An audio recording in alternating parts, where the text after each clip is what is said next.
नमस्कार विद्यार्थी मित्रांनो, या काळाच्या भाळावरती या कवितेत पुन्हा एकदा तुमचे स्वागत।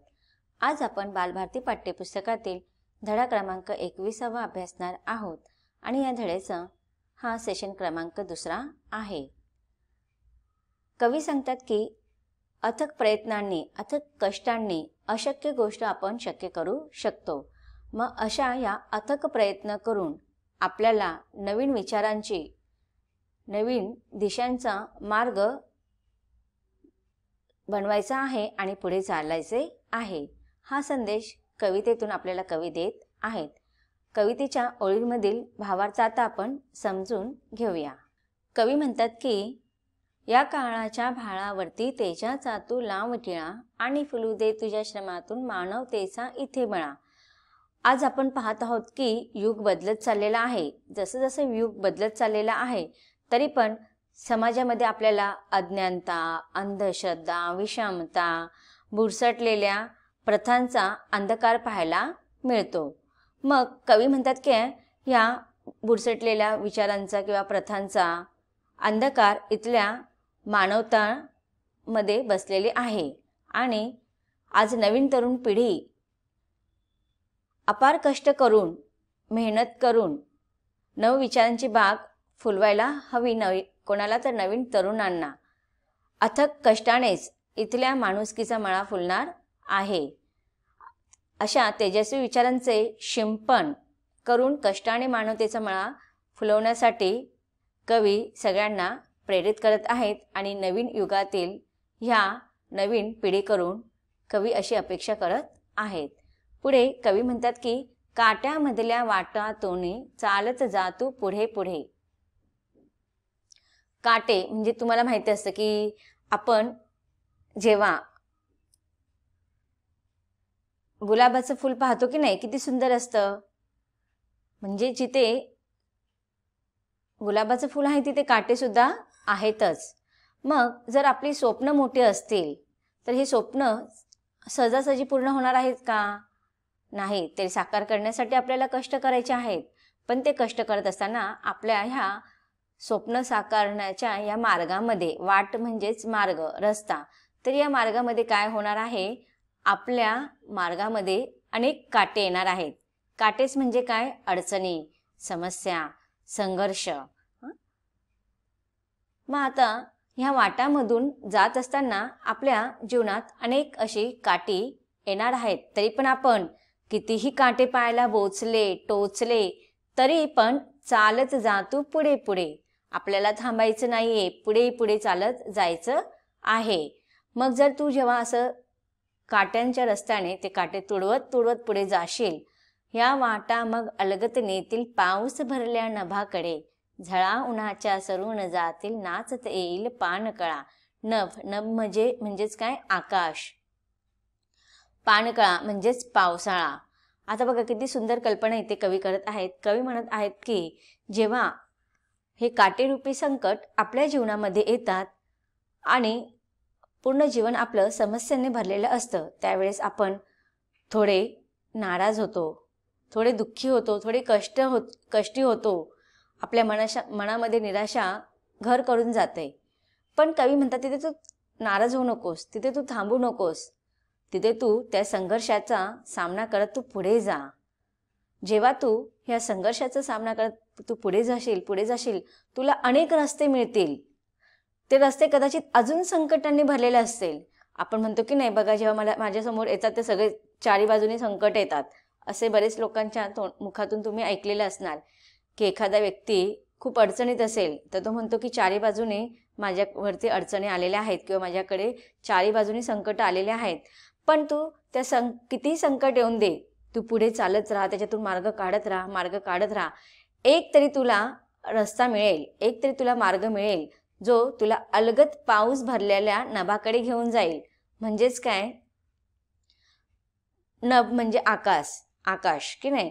आता इथे तुम्हाला कवी आपल्याला सांगत आहे की पाऊस म्हणजेच आपल्याला इथे म्हणायचं आहे की सुख, काटे म्हणजे दुःख, झळा उन्हाच्या सरून जातील, उन्हाच्या झळा म्हणजे पण आपल्याला इथे संकट किंवा दुःखच म्हणायचं आहे। तर इथे दुःखासाठी कवीने कोणत्या कोणत्या शब्दांचा प्रयोग केलेला आहे? तर काट्यांनी भरलेली वाट, काटेयुक्त वाट किंवा उन्हाच्या झळा.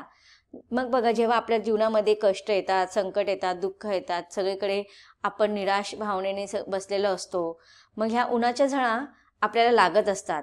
बघा, उन्हाच्या झळ्यामध्ये आपण सहजासहजी उभे राहू शकत नाहीत. ते एवढे काही आपल्याला चटके देत असतात, आपले पाय पार होरपळून जातात, आपलं शरीर पार होरपळून जातं. त्या उन्हाच्या झळा आपल्याला सोसवत नाहीत. म्हणजेच कवी म्हणतात की त्या दुःखाच्या झळा आपल्याला सोसवत नाहीत. पण ह्या दुःखाच्या झळा सोसवत असताना तू कष्टी होऊ नकोस, दुःखी होऊ नकोस. त्याच्यात पण तू प्रयत्न करत राहा, अखंड मेहनत करत राहा, अथक कष्ट करत राहा, न थकता. आणि जेव्हा तू अशा अखंड प्रयत्नाबरोबर ह्या उन्हाच्या झळा स्वतः सहन करशील, तेव्हा तुला आकाशाकडे पाहिल्यावर त्याच्यामध्ये तुला पाऊस, ढग पाहायला मिळतील. म्हणजेच बघा, कधी कधी ऊन सावलीचा खेळ सुद्धा असतो की नाही. आपल्या जीवनामध्ये पण असंच असतं. कधी एक दुःखामध्ये एक छोटीशी आशा येते आणि असं वाटतं की आपलं हे संकट टळेल, आपलं हे दुःख दूर होईल, असं आपल्याला कुठेतरी आशा वाटते. पण ह्या उन्हाच्या झळ्यामध्ये जेव्हा आपण नभाकडे बघतो, पाऊस दिसतो, ढग दिसतो, पण तो बरसत नाही. पण कुठेतरी आशा असते की तो ह्या उन्हाच्या झळ्या माझ्या कमी होतील. कधी जेव्हा ह्या आकाशातील ढगामध्ये जे पाणी आहे ते जेव्हा पडेल, तेव्हा ह्या उन्हाच्या झळ्या संपतील, म्हणजे माझ्या जीवनातील दुःख दूर होतील. कुठेतरी आपण कष्ट करत असताना आपल्या मनामध्ये ही आशा असते. म्हणजेच आशावादी दृष्टिकोन आपल्याला इथे कवी ठेवायला सांगत आहे. मग कवी म्हणतो की पाऊस भरल्या नभाकडे जेव्हा तू पाहशील, तेव्हा तुझ्या जीवनातील त्या उन्हाच्या झळा सरून जातील, संपून जातील, निघून जातील. आणि मग तुझ्या जीवनामध्ये फक्त आणि फक्त येईल, नाचत येईल पानकळा. पानकळा म्हणजेच पावसाळा. आणि हा पावसाळा म्हणजेच आपल्या जीवनातील सुख, आनंद. मग ज्याप्रमाणे आपण बघतो की ऋतू असतात, 3 ऋतू असतात की नाही. आणि हे ऋतुचक्र कसं असतं, पाठोपाठ येत असतात, एका पाठोपाठ एक येत असतं. उन्हाळा, पावसाळा, हिवाळा. अगोदर उन्हाळा असतो की नाही. उन्हाळा संपला की लगेच पावसाळा येतो, पावसाळा संपला की हिवाळा, हिवाळा संपला की पुन्हा उन्हाळा, उन्हाळा संपला की पुन्हा मग पावसाळा येतो. जसे हे ऋतुचक्र चालू असतं, तसेच आपल्या जीवनामध्ये सुद्धा हे ऋतुचक्र चालूच असणार आहे. सुखानंतर दुःख, दुःखानंतर सुख हे चालूच असणार आहेत. पण आपण तिथे थांबायचं नाहीये. आणि हे अज्ञानाचं दुःख आपण सगळीकडे पाहतो की सगळीकडे अज्ञान पसरलेलं आहे, सगळीकडे विषमता पसरलेली आहे. आणि याच्यामध्ये सुद्धा आपल्याला चारी दिशामध्ये नवीन विचारयुक्त जीवन, आशावादी दृष्टिकोन ठेवून पुढे जायचं आहे. कवी पुढे म्हणतात की अंधाराला तुडवीच जाऊन घेऊन येतू नवी पहाट, कणाकणाला उजेड देऊन उजळू धरेचे दिव्य ललाट. आता बघा, अंधाराला तुडवीच जाऊन घेऊन येतू नवी पहाट. इथे कवी काय सांगत आहे की अंधार कधी होतो, जेव्हा सूर्यास्त होतं, सूर्याचा अस्त होतो तेव्हा अंधार होतो की नाही. मग हा अंधार पूर्ण विश्वामध्ये पसरलेला असतो. आणि हा अंधार विश्वामध्ये पसरलेला असताना त्याचा पण कधी ना कधी अंत होतो. या अंधाराचा कधी अंत होतो, मग तो अस्त झालेला सूर्य पुन्हा उगवतो.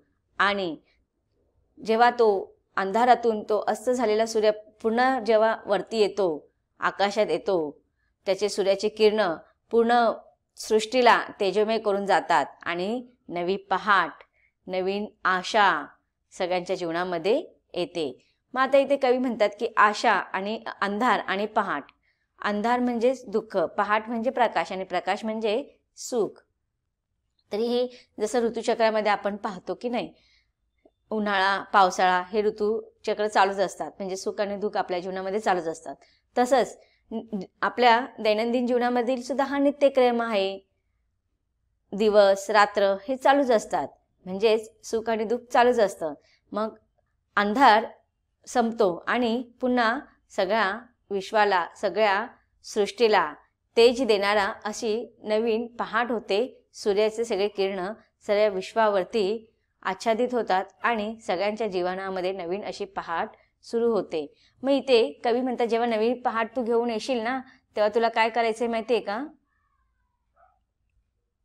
आधी इथे कवी काय सांगत आहे की अंधाराला तुडवीत जाऊन घेऊन ये तू नवी पहाट, कणाकणाला उजेड देऊन उजळ धरेचे दिव्य ललाट. धरेचे म्हणजेच ही धरा, धरती, पृथ्वी, जमीन, भूमी.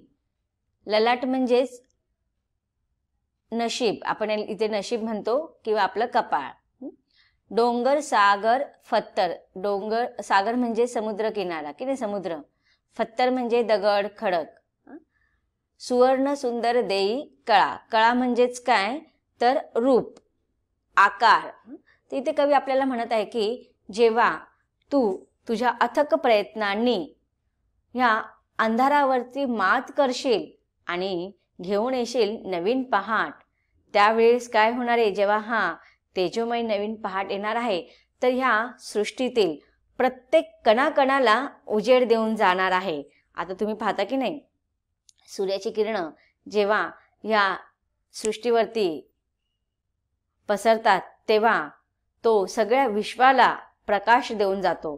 प्रत्येक कणाकणामध्ये त्याचा प्रकाश आपल्याला पाहायला मिळतो. कधी असं होतं का, चला आज आहे ना सूर्य ना खूप रागवलेला आहे आणि त्याने ना फक्त आणि फक्त आहे ना फुलपाखरांनाच प्रकाश दिलेला आहे, फुलांनाच प्रकाश दिलेला आहे, मानवाला प्रकाश नाही दिलाय. किंवा मानव त्याला खूप आवडतात म्हणून त्याने पशुपक्ष्यांना अंधारात ठेवलेला आहे, झाडावर राहणाऱ्या पशुपक्ष्यांच्या घरट्यांवरती पण अंधार केलेला, असं आहे का?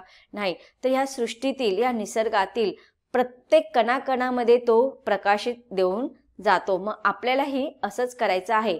जेव्हा आपण कष्ट करणार, मेहनत करणार, आपल्या नवीन विचारांची तुफान, नवीन विचारांची काय करायचं आहे, आपल्याला सगळं प्रकाश फुलवायचा आहे. नवीन दिशा, विचारांनी नवीन दिशा फुलवून टाकायची आहे, प्रकाशाने प्रकाशित करून टाकायची आहे. मग अशा वेळेस जेव्हा तो सूर्याचा प्रकाश सर्वत्र पसरतो आणि नवीन पहाट प्रत्येक कणाकणामध्ये उजेड देऊन जातो, तसंच आपल्याला सुद्धा नवीन विचारांनी, नवीन सगळ्या गोष्टींनी आपल्याला काय करायचं आहे, प्रत्येक सृष्टीतील प्रत्येक कणाकणामध्ये त्याला सुवर्णमय असं करायचं आहे. आणि त्यावेळेस काय करायचे, ह्या धरतीचे ललाट म्हणजेच काय, कपाळ, म्हणजे ह्या धरतीचे ललाट आपल्याला, नसीब आपल्याला बदलवायचं आहे. दिव्य असे ललाट आहे ह्या पृथ्वीचे आणि आपल्याला ते तिचं नशीब बदलून टाकायचं आहे. डोंगर, सागर, फत्तर यांना सुवर्ण सुंदर देई कळा. मग जेव्हा आपण चांगले कृत्य करू, आपलं कर्तृत्व चांगलं असेल, तेव्हा डोंगर, सागर, दगड, खडक यांना आपण काय करू, सुवर्ण सुंदर कळा, म्हणजे सुवर्ण सुंदर असं आपण त्यांना रूप देऊ, रंग देऊ, आकार देऊ. इथे कवीला आपल्याला काय सांगायचं आहे की आज बघा मानवतेने काय केलेलं आहे, नको त्या गोष्टी करून स्वतःच्या स्वार्थासाठी ह्या पृथ्वीला दुःखी केलेला आहे, उजाड केलेला आहे, जंगल तोडलेले आहेत, वृक्ष तोड केलेले आहेत आणि त्यामुळेच जंगलतोड झाली, त्यामुळे काय झाले, जंगलातील प्राणी बेघर झाले आणि ते इतरत्र फिरू लागले. आणि ह्या कधी कधी तर मानवाने ह्या जंगलातील प्राण्यांची पण शिकार केली आणि त्यामुळे अनेक प्राण्यांची प्रजाती नष्ट झाली. मग हे डोंगर, दरी काय झालेले आहेत, सगळे उजाड पडलेले आहेत, उघडे पडलेले आहेत आणि त्यामुळे आपली ही धरती माता दुःखी झालेली आहे. आज पाहतो आपण नदीतील पाणी, सागरातील पाणी काय झालेलं आहे, दूषित करून टाकलेलं आहे. सगळीकडे आपल्याला प्रदूषण पाहायला मिळतं. मानवाने विविध कारखान्यांची निर्मिती केली आणि त्या कारखान्यातील आपला विकास करत असताना त्या कारखान्यातील दूषित रसायने ह्या सागरामध्ये, या नद्यांच्या पाण्यामध्ये सोडलं आणि ते जल, पवित्र मानले जाणारं ते जल, त्याचं पावित्र्य मनुष्याने बिघडवून टाकलं. मग अशा वेळेस कवी म्हणतो की आता तू काय करायचं आहे, हे सगळे तू बुडसटलेले विचार सोडून दे आणि ह्या सृष्टीच्या, निसर्गाच्या, इथे आपल्याला कवी मानवतेचं जोपासना करण्याबरोबर ह्या सृष्टीला सुद्धा, निसर्गाला सुद्धा जपायला सांगत आहे.